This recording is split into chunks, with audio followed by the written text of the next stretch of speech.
Amados irmãos e irmãs em Cristo Jesus, o texto bíblico de hoje revela-nos a razão pela qual o mundo nos hostiliza quando testemunhamos de Cristo com fidelidade, não só em palavras, mas também em atos. Vivemos num mundo de mentira e falsidade. E Deus, pela sua palavra, nos separou para si mesmo, para que vivamos na verdade. É esta verdade, o próprio Cristo, que nos une a todos. Assim como o Pai está em Cristo, também Cristo está em nós. Deste modo, somos todos um em Cristo. É só nesta perfeita unidade que revela o amor de Deus para connosco que podemos ser instrumentos de salvação para um mundo que continua dominado pelo ódio e pela mentira. Assim abramos as Sagradas Escrituras, o Evangelho do nosso Senhor Jesus Cristo, na versão de João. Evangelho segundo São João, capítulo 17. Evangelho do nosso Senhor Jesus Cristo, na versão de João. Evangelho segundo São João, capítulo 17. Vamos ler a partir do versículo 14 até ao final deste capítulo, até ao versículo 26. Portanto, João 17, 14 a 26.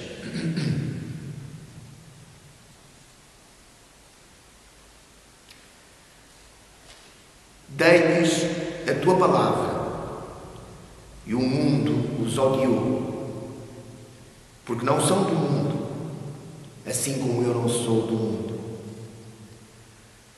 Não peço que os tires do mundo, mas que os livres do mal. Não são do mundo, como eu do mundo não sou. Santifica-os na verdade. A tua palavra é a verdade. Assim como tu me enviaste ao mundo, também eu os enviei ao mundo. E por eles me santifico a mim mesmo, para que também eles sejam santificados na verdade. Eu não rogo somente por estes, mas também por aqueles que, pela sua palavra, hão de crer em mim, para que todos sejam um, como tu, ó Pai, o és em mim, e eu em ti, que também eles sejam um em nós, para que o mundo creia que tu me enviaste. E eu dei-lhes a glória que a mim me deste, para que sejam um, como nós somos um. Eu neles, e tu em mim, para que eles sejam perfeitos em unidade, e para que o mundo conheça que tu me enviaste a mim, e que tens amado a eles, como tens amado a mim. Pai, aqueles que me deste, quero que, onde eu estiver, também eles estejam comigo, para que vejam a minha glória que me deste, porque tu me has amado antes da criação do mundo. Pai justo, o mundo não te conheceu, mas eu te conheci, e estes conheceram que tu me enviaste a mim. E eu lhes fiz conhecer o teu nome, e lhe farei conhecer mais, para que o amor com que me tens amado esteja neles, e eu neles esteja. Amém. Pai Santo, é um privilégio podermos abrir a tua palavra e escutar a tua voz. Fala-nos, pois, do teu Espírito através da tua palavra. Damos-te graças por Jesus Cristo, que enviaste ao mundo para ser o nosso Redentor e Salvador. Damos-te graças por esta comunhão que temos contigo em Cristo Jesus. Por esta comunhão que podemos ter uns com os outros quando todos estamos em Cristo e Cristo está em nós. É um privilégio maravilhoso que nos torna participantes também da tua santidade. Por isso, continua esta obra de santificação em cada um de nós. Esta obra que iniciaste no teu Espírito através da tua palavra, continua, Senhor. Aperfeiçoa a tua obra. Santifica-nos, na verdade, por meio do teu Espírito, por meio da tua palavra. Precisamos muito da tua força e do teu poder no meio do mundo cheio de falsidade e de mentira e de ódio. Enche-nos do teu amor para que verdadeiramente possamos transmitir esse amor àqueles que nos rodeiam, transmitir este bom cheiro, este bom odor de Cristo à nossa volta. Continua, pois, a tua obra em cada um de nós, pela tua palavra e pelo teu Espírito. Damos-te graças por este grande privilégio que é podermos, uma vez mais, estar na tua presença, em comunhão contigo. Glorifica depois as nossas vidas. É o que pedimos em nome do Senhor Jesus e para a tua glória. Amém.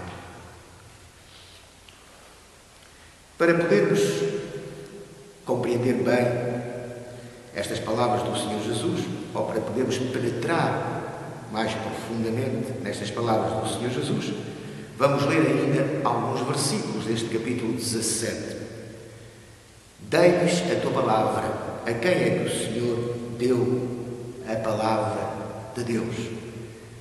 Certamente que este capítulo é um capítulo maravilhoso. Temos aqui um diálogo íntimo e profundo do Filho para com o Pai. Jesus está em oração. No versículo 1, Jesus falou estas coisas e levantando os olhos ao céu, portanto, Jesus levantando os olhos ao céu, disse, portanto, é uma oração do Senhor.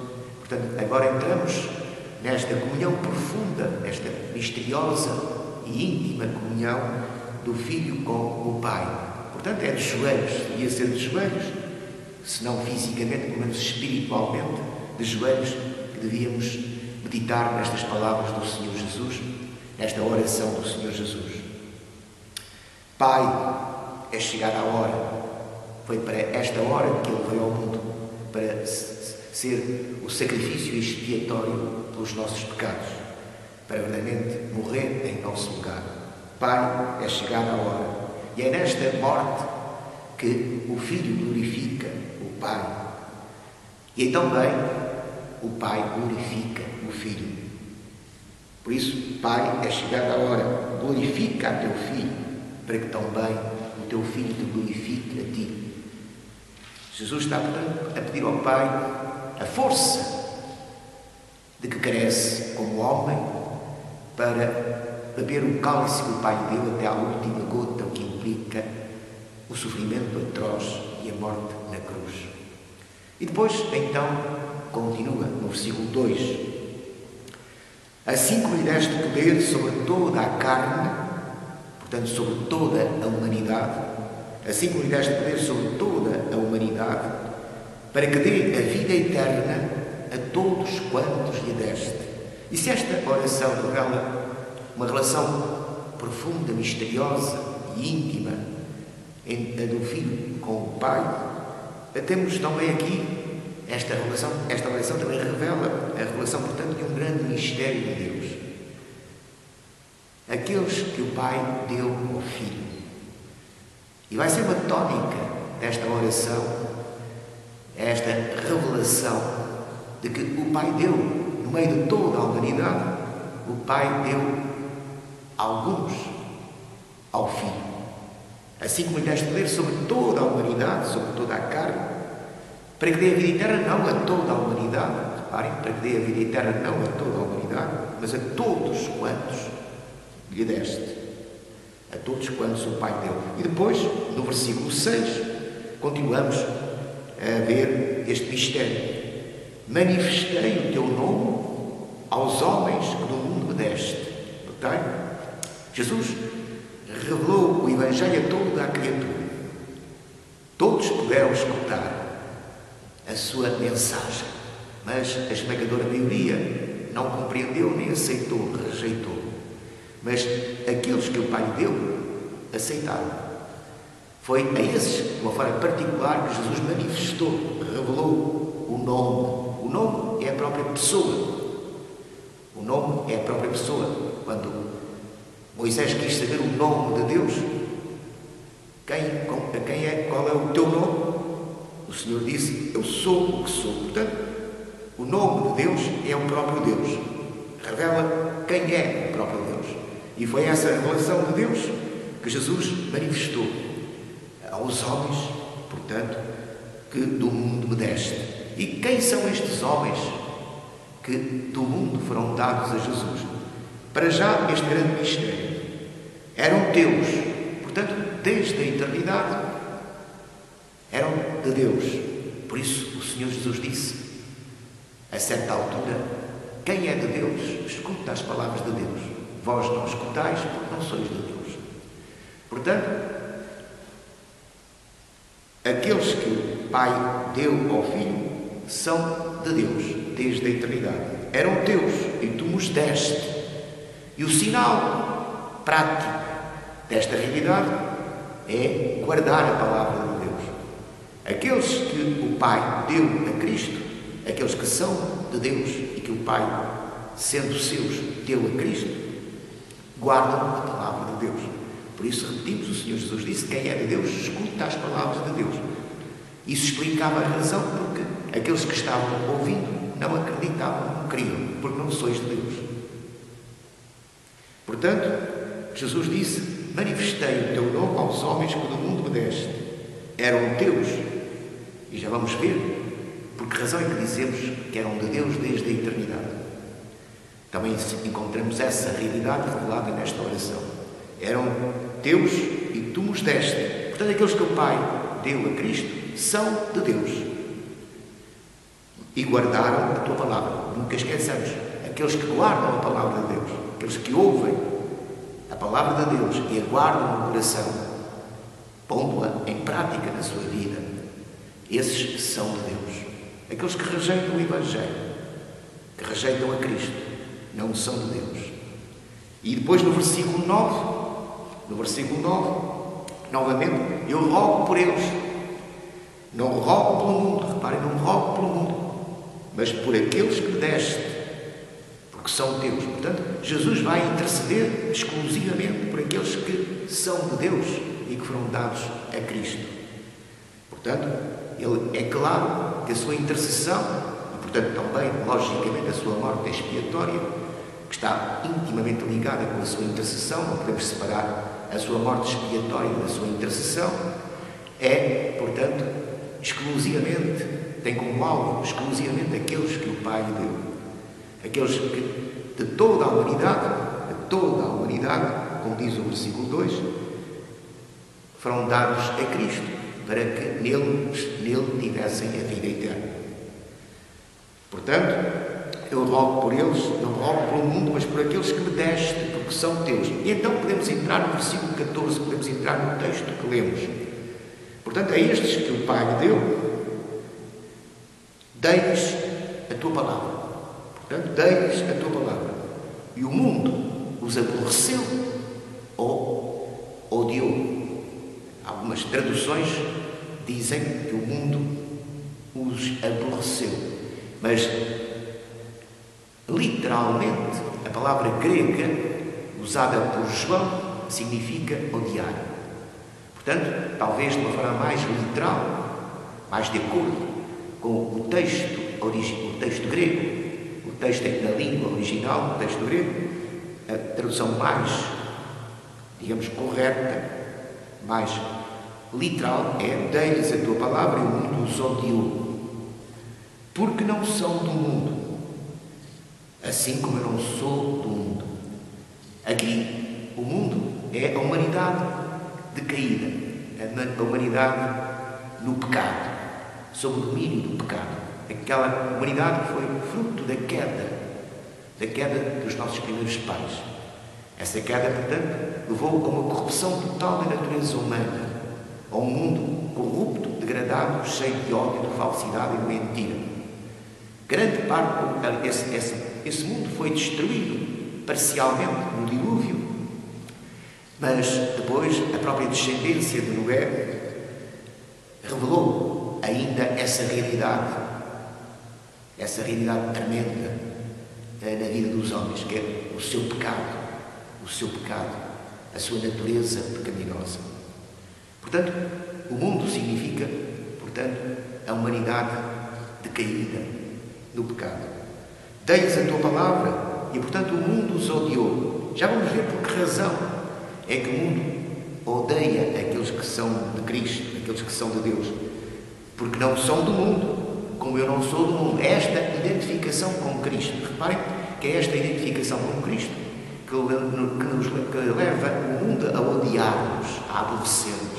É esta intimidade com Cristo, esta identificação com Cristo. Assim como o mundo desprezou, o mundo, portanto, rejeitou a Cristo, que na verdade é o Criador de todas as coisas foram feitas por Ele, e sem Ele nada do que foi feito se fez. Mas o mundo, bem para o que era seu, os seus não receberam. Portanto, apesar da rejeição, essa rejeição do mundo, o facto é que Jesus não deixa de ser o Senhor, o Criador. Mas a rejeição do Criador, a rejeição do Senhor da vida, revela, portanto, a profundidade do pecado humano. Dei-lhes a tua palavra e o mundo os odiou, porque não são do mundo, assim como eu não sou do mundo. Portanto, logicamente, aqueles que estão identificados com Cristo são objeto do mesmo ódio.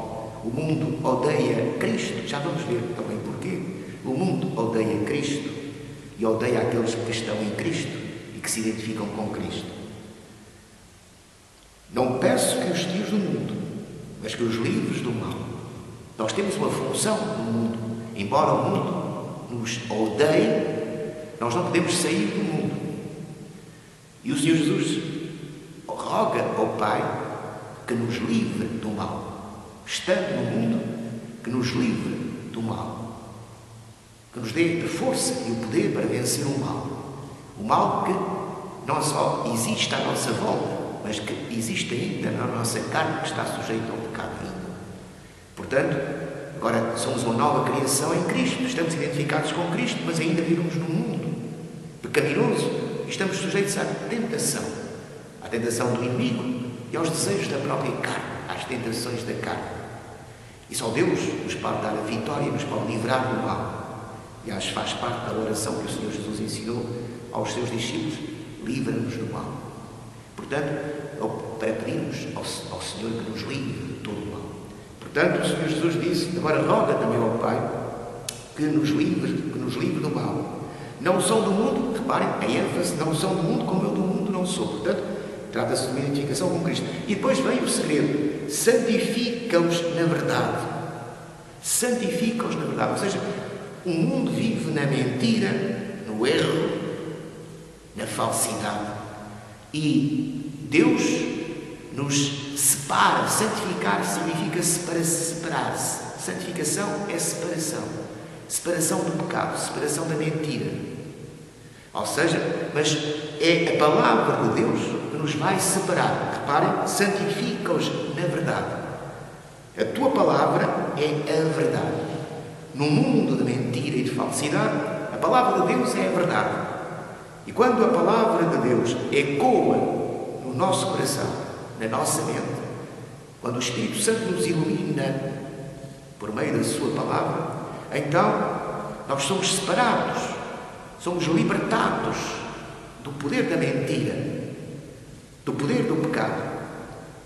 E por isso nós somos de Deus, somos da verdade. E agora compreendemos porque é que o mundo nos hostiliza, porque é que o mundo nos odeia. A mentira odeia a verdade. As trevas odeiam a luz. Portanto, o mundo que está em trevas não suporta a luz de Deus que irradia através de nós. Jesus Cristo é a luz do mundo e nós também somos a luz do mundo quando irradiamos à nossa volta esta luz que vem de Cristo. E esta luz que ilumina a muitos e que liberta a muitos das trevas é odiada e repudiada por todos aqueles que permanecem nas trevas e que querem permanecer nas trevas porque verdadeiramente não são de Deus. Portanto, aqueles que permanecem nas trevas e que amam as trevas odeiam a luz, e aqueles que vivem na luz, portanto, aqueles que amam a mentira odeiam aqueles que vivem na verdade e que são, digamos, são arautos, embaixadores da verdade. E é a palavra de Deus, vejam, é a palavra de Deus que nos santifica, é a palavra de Deus que nos separa.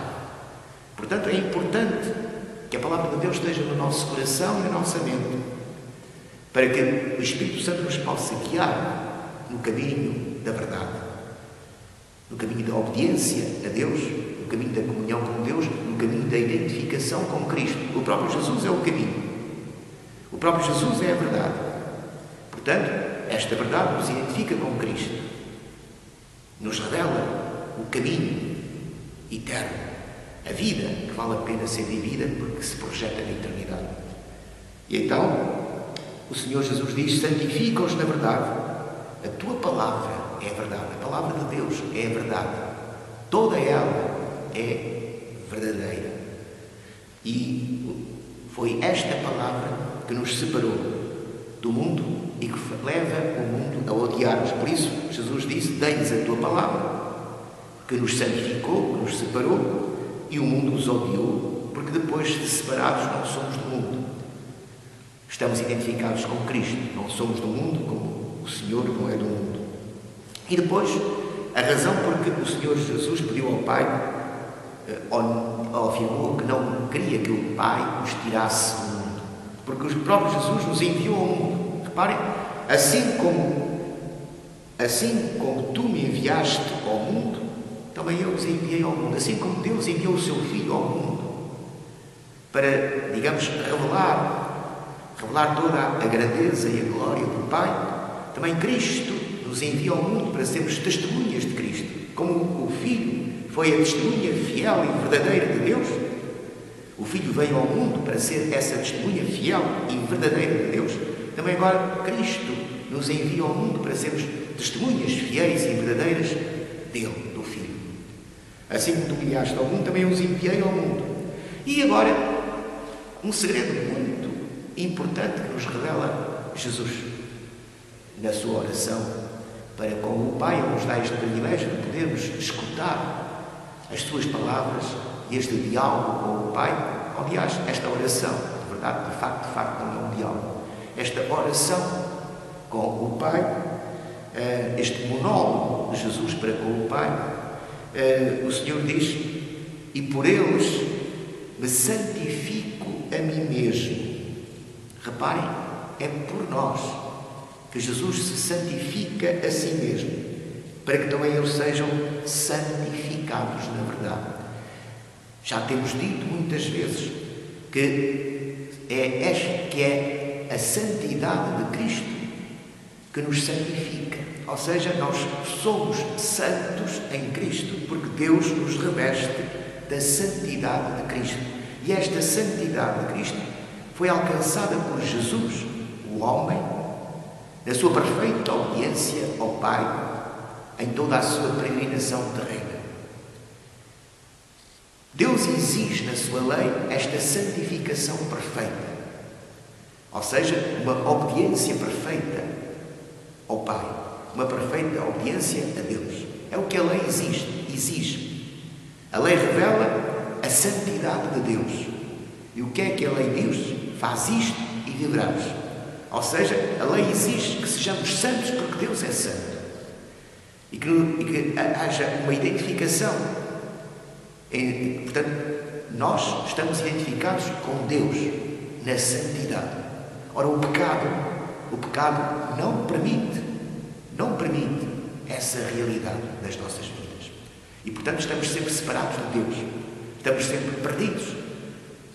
Pela lei não podemos ser justificados nem santificados.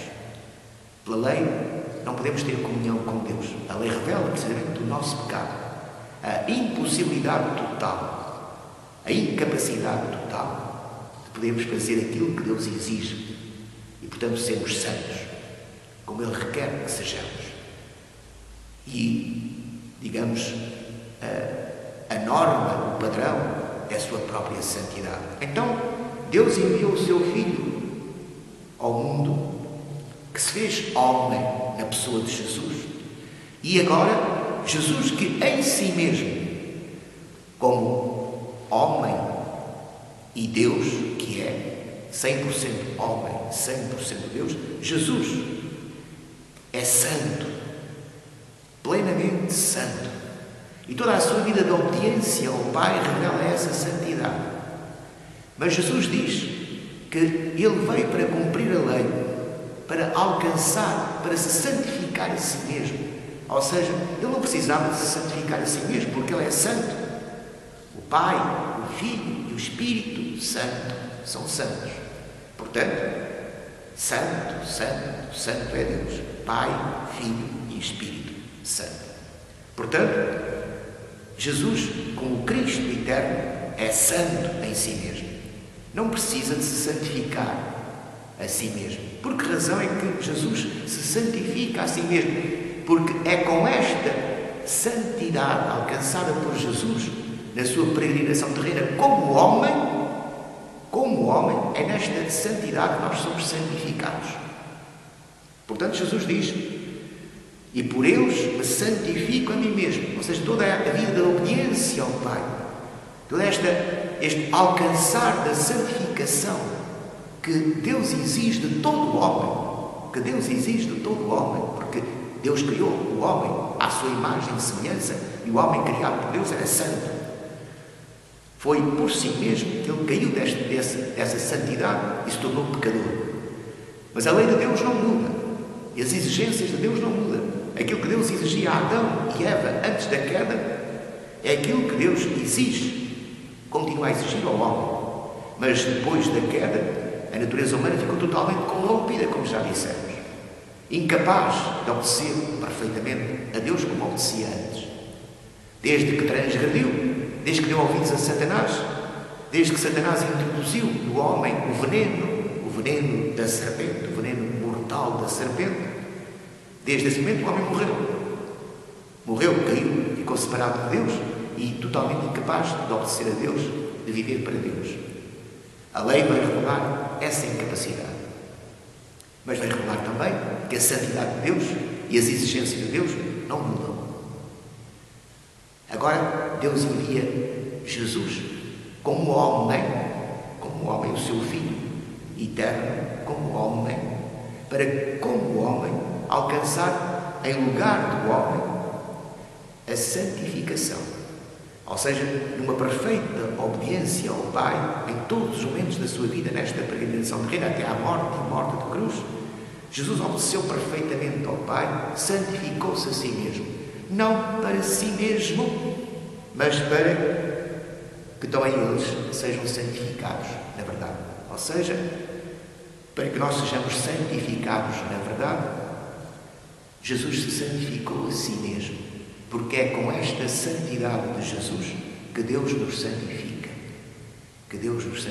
Se hoje Deus nos considera santos e irrepreensíveis aos seus olhos, é porque estamos em Cristo e Cristo está em nós.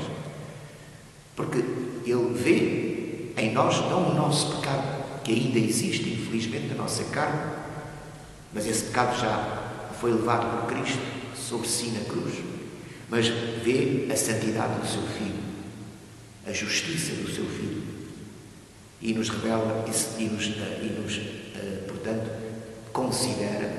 portanto, nos considera justos, nos declara justos, santos e irrepreensíveis aos seus olhos.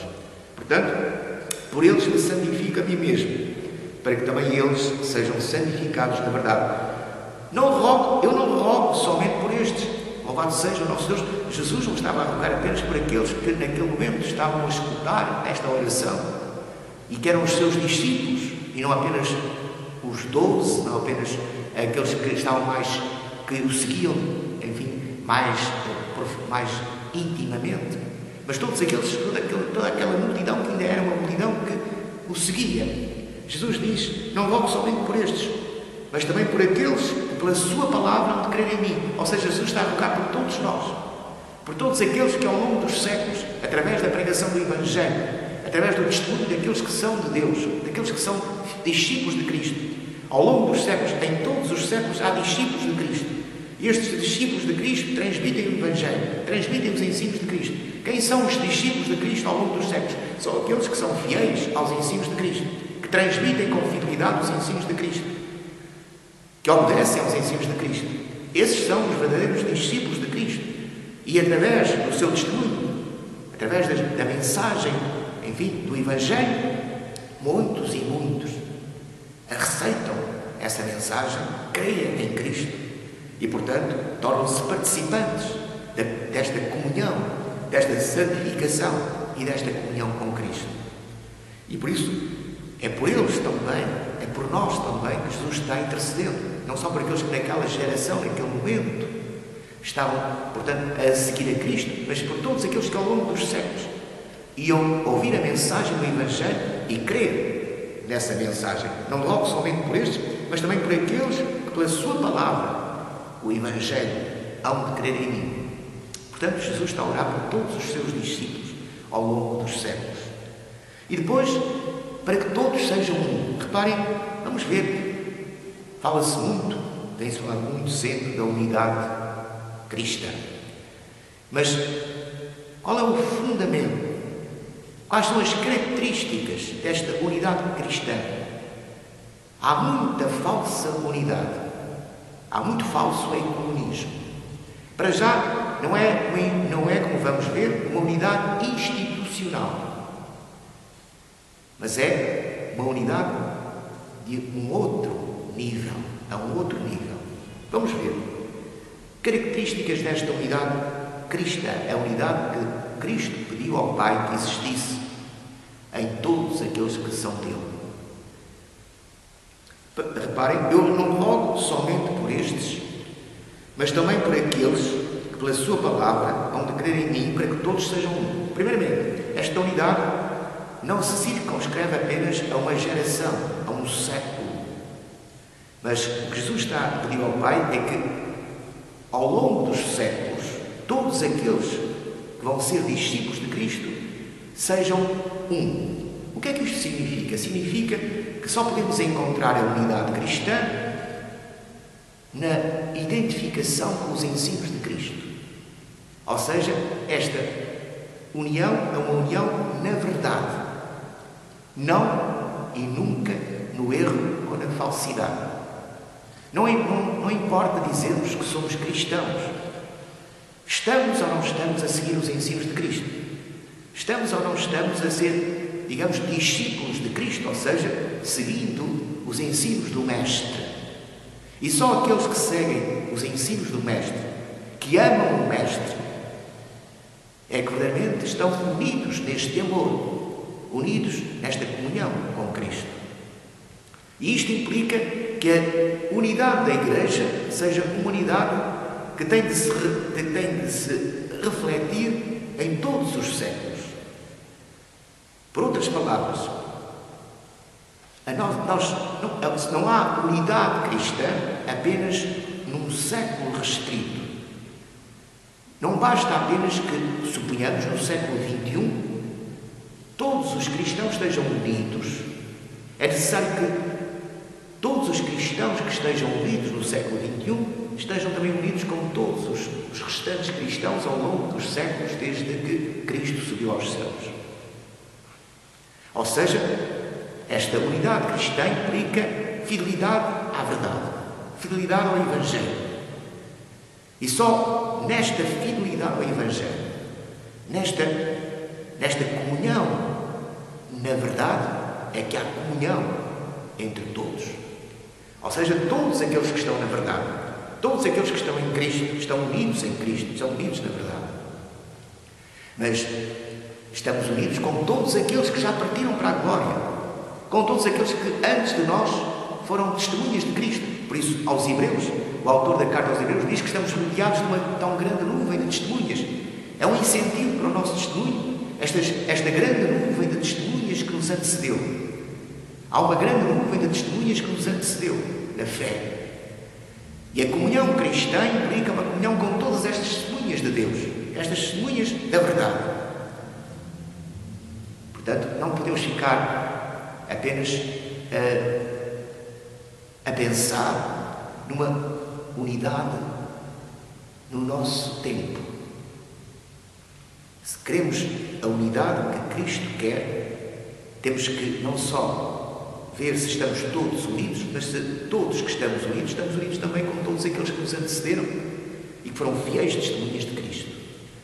Repito, não rogo somente por estes, mas também por aqueles que pela sua palavra hão de crer em mim, para que todos sejam estes e aqueles que hão de crer.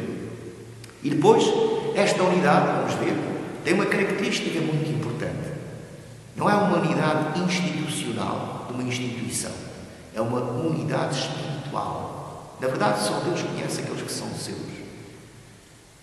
E aqueles que Deus conhece como seus são um em Cristo. Reparem, para que todos sejam um, como tu, ó Pai, o és. Reparem, como tu, ó Pai, o és em mim e eu em ti, que também eles sejam um em nós. Reparem, como tu, ó Pai, o és em mim e eu em ti, que também eles sejam um em nós. O Pai e o Filho são um na unidade do Espírito Santo. Então é o Espírito Santo que nos une a todos. O que Jesus está a pedir ao Pai é uma unidade espiritual. Uma unidade assim, reparem, assim como tu, ó Pai, o és em mim e eu em ti, que também eles sejam um em nós. Portanto, é em Cristo. E na medida em que o Pai está em Cristo e Cristo está em nós, é nesta comunhão que estamos unidos espiritualmente. É o Espírito Santo que nos une a todos. Para que o mundo creia que tu me enviaste. Eu dei-lhes a glória que me deste. Nós somos co-herdeiros de Cristo. Este é um privilégio maravilhoso. Somos co-herdeiros de Cristo. Dei-lhes a glória que me deste para que sejam um, como nós somos um. Reparem, esta unidade é espiritual. É espiritual. Torna-se visível no mundo, mas é uma unidade espiritual, não institucional. Assim como o Pai está em Cristo, Cristo está em nós. E é nesta comunhão espiritual que somos um em Cristo. Eu neles, reparem, eu neles, e tu em mim, para que eles sejam perfeitos em unidade. Para que possamos ser perfeitos em unidade, é preciso estarmos em Cristo. Cristo está em nós. Porque assim como o Pai está no Filho, assim o Filho está em nós. E para que o mundo conheça que tu me enviaste a mim e que os tens amado a eles. Reparem, e que os tens amado a eles como tens amado a mim. Como tens amado a mim. Pai, aqueles que me deste, quero que, onde eu estiver, também eles estejam comigo, para que vejam a minha glória que me deste. Esta glória da qual somos participantes também, que Cristo também nos deu. Porque tu me has amado antes da criação ou da fundação do mundo. Porque tu me has amado, reparem, Jesus disse, e que os tens amado a eles como tens amado a mim. E depois diz agora, porque tu me has amado antes da criação do mundo. Ou seja, entramos neste mistério. Quem são aqueles que são de Deus? São aqueles que Deus amou em Cristo. Com o mesmo amor com que Deus ama o seu Filho antes da criação do mundo, nos amou a nós em Cristo. Paulo dirá na sua carta aos Efésios que foi neste amor que Deus nos elegeu em Cristo, antes da fundação do mundo, antes da criação do mundo. Deus nos conheceu e nos amou e nos elegeu em Cristo. Por isso é que somos santos e irrepreensíveis aos seus olhos. Portanto, nós somos santos e irrepreensíveis aos seus olhos porque somos revestidos da santidade de Cristo. E Deus nos conheceu e nos amou como tens amado, e que os tens amado a eles como tens amado a mim. Como é que Deus amou a Cristo? Porque tu me has amado antes da criação do mundo. Ou seja, é neste amor do Pai para com o Filho que o Pai nos dá ao Filho. Por que razão é que o Pai nos dá ao Filho? Porque Ele nos ama no Filho. Porque Ele nos conhece no Filho. Porque somos dele no Filho.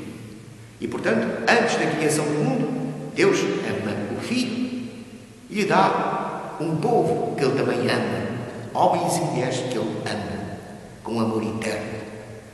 Paulo dirá, portanto, que Deus nos elegeu em Cristo antes da fundação do mundo, para que fôssemos santos e irrepreensíveis diante dele, em amor. E em amor nos predestinou para sermos filhos de adoção.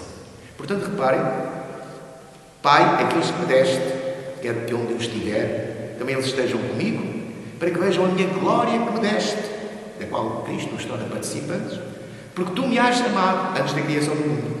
Pai justo, Pai justo, o mundo não te conheceu, pois não. O mundo que vive na injustiça, no ódio, no pecado, não pode conhecer a Deus, que é justo, que é santo. Pai justo, o mundo não te conheceu, mas o Filho conhece o Pai. O Filho é justo, conhece o Pai. Eu te conheci, e estes também, que o Pai lhe deu, e aos quais Cristo manifestou o próprio Pai, o nome de Deus pela excelência. Estes conheceram que tu me enviaste a mim. Aqueles que o Pai deu reconhecem a Cristo, porque são de Deus. E porque são de Deus, reconhecem aquele que vem de Deus, aquele que é de Deus. Portanto, Jesus diz, e eu lhes fiz conhecer o teu nome. Conhecer o nome de Deus é conhecer a Deus. Eu lhes fiz conhecer o teu nome. E lhe farei conhecer mais. Reparem, para que o amor com que me tens amado, este amor com que me tens amado, esteja neles e eu neles esteja. É neste amor eterno que une o Pai e o Filho, que é neste amor eterno que Deus nos ama em Cristo. Portanto, para que o amor com que me tens amado esteja neles. É este amor com que Deus ama o Filho que está em nós e que nos torna participantes da glória de Cristo. Portanto, Deus nos ama em Cristo. E então, Cristo está em nós. Louvemos o nosso Deus por esta tão grande salvação, por este tão grande mistério. Cremos em Deus, cremos em Cristo. Somos de Cristo, então Deus nos ama desde a eternidade e nos ama em Cristo Jesus. Somos participantes deste amor eterno para, com Cristo, habitarmos e com Cristo vivermos na sua glória.